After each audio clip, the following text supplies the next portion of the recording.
Hello, I'm Professor V from Victory Realty and Finance Academy. We're opening minds to open the doors. Good luck in your pursuit of your Florida real estate license. And today I'd like to cover the summary of the important points of Chapter 5. Chapter 5 is the topic of real estate brokerage activities and procedures. It's a very important chapter for the exam. As you know, the exam is a 100-question exam of which you must receive a passing score of 75. Chapter 5 is important.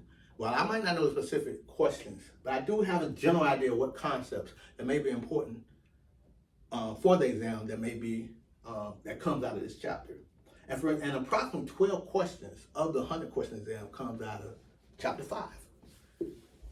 It's not saying if you know Chapter 5, you will pass the exam, but there's a great probability if you don't know Chapter 5, you will not pass the exam. So for right now, I'd like to go over some of the key points for Chapter 5. Okay, real estate brokerage activity and procedures.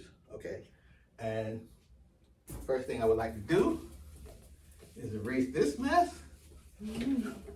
So we deal with and create a new mess because my handwriting is atrocious. But Chapter 5, real estate brokerage activities and procedures, just general procedures. To have an active status, a real estate broker is required to open an office and register with the Department of Business and Professional Regulation. That seems pretty simple. Can't be an active brokerage firm if you're not registered and have an active license as a brokerage firm. Okay. The brokerage sign must contain the trade name, if applicable, the broker's name, and the words licensed real estate broker. So 3 things the broker must have: trade name,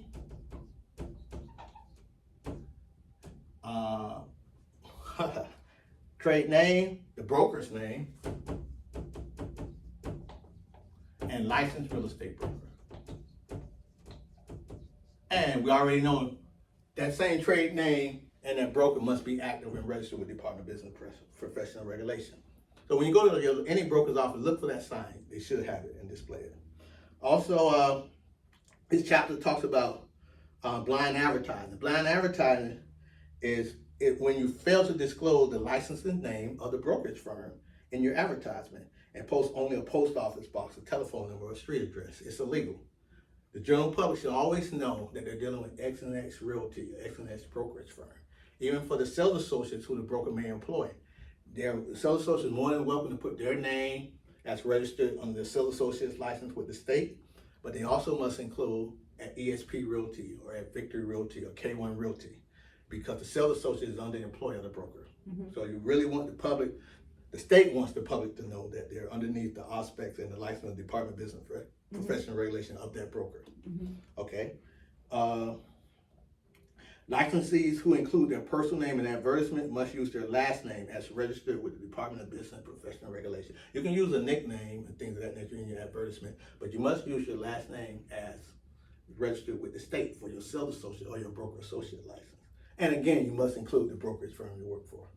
And I believe I've seen sample test questions. I'm not sure if it's an actual test question. Does the licensee must use the broker phone number? No. The licensee can use their own cell phone, but they just must have the broker's name as part of the advertisement.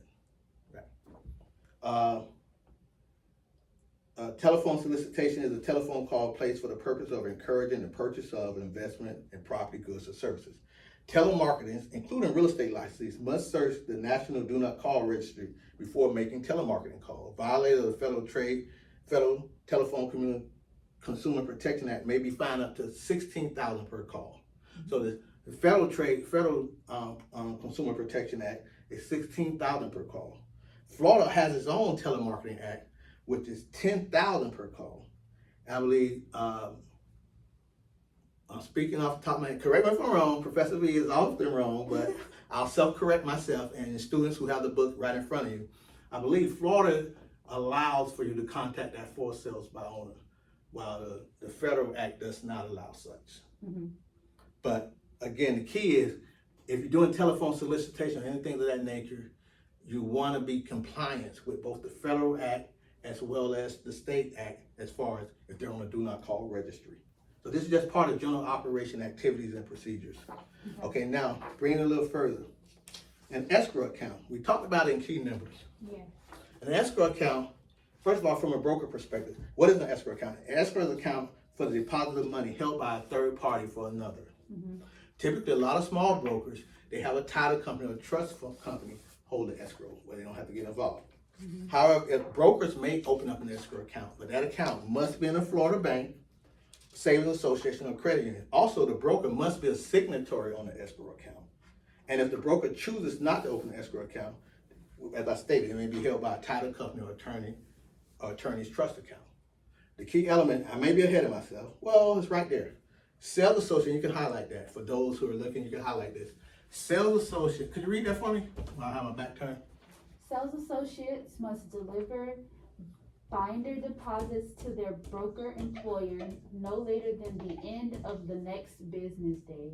Brokers must deposit the funds into their escrow account no later than the end of the third business day after the broker received the funds. Okay, so that's pretty self-explanatory, real simple. Most brokers, if they're going to keep an escrow account, the sales associate works for the broker. So as they write contracts, they have an obligation to immediately get that deposit check, the earnest money deposit check, to the broker. They have 1 business day. Sample test question could be on the test, but for illustrative purposes, you write a contract on Thursday. On Friday. When must it be deposited? Not Saturday. And Monday is President's Day, a federal holiday. The answer would be Tuesday. Saturday and Sunday do not count. Monday is a legal holiday, so the first business day would be by the end of business day, Tuesday. Okay. If you see it in from a test perspective, they typically will always throw in that weekend to throw you off, or a holiday to throw you off. Okay. Broker, sales associate, or broker associate has 1 day. The broker has 3 business days. So in that same scenario, when must the broker? The broker gets it. The broker has 3 business days from the contract. He gets it from the sales associate. He writes the contract on that Friday. He will have Tuesday, Wednesday, Thursday, the end of the business day on Thursday. Okay. If the broker's escrow account is an interest-bearing account, the broker must get written permission from all parties before depositing the funds. The written authorization must specify who is entitled to the interest earned.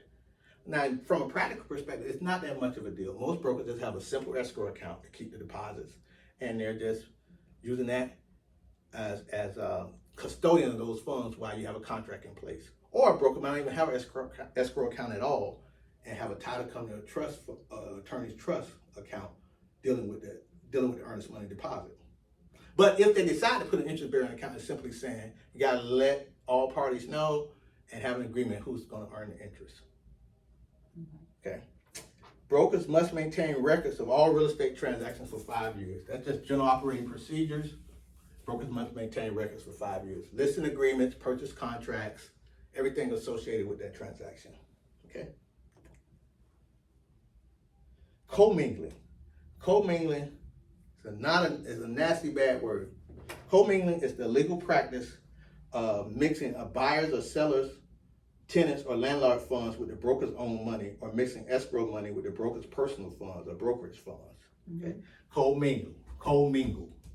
You mingle your operating money with the earnest money deposit of a contract. Commingling, mingling of funds.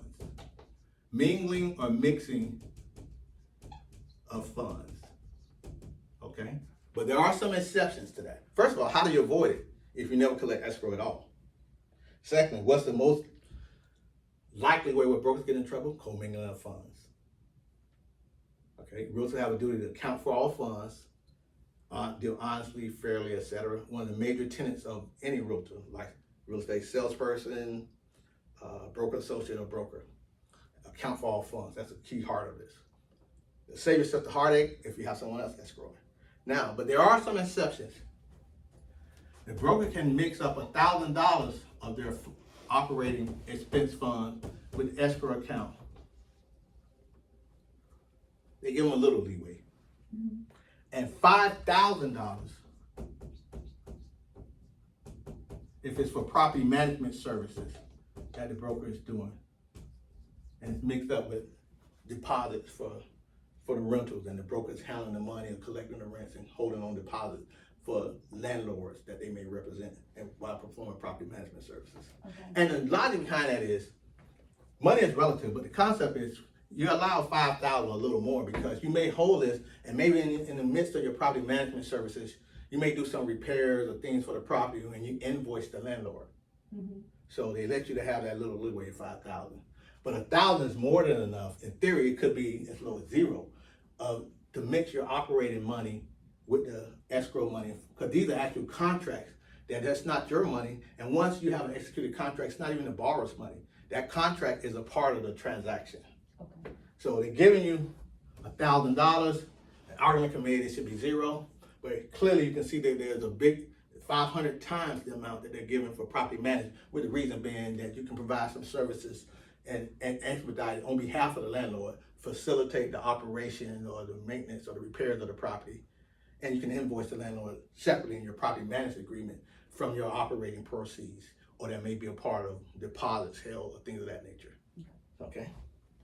So, okay, second page, broker operations. We'll take a break, and before we go to the second half of chapter 5, but at least I want to make sure that we're absolutely clear with as it relates to the operation procedures with earnest money and escrow accounts. Okay. Okay.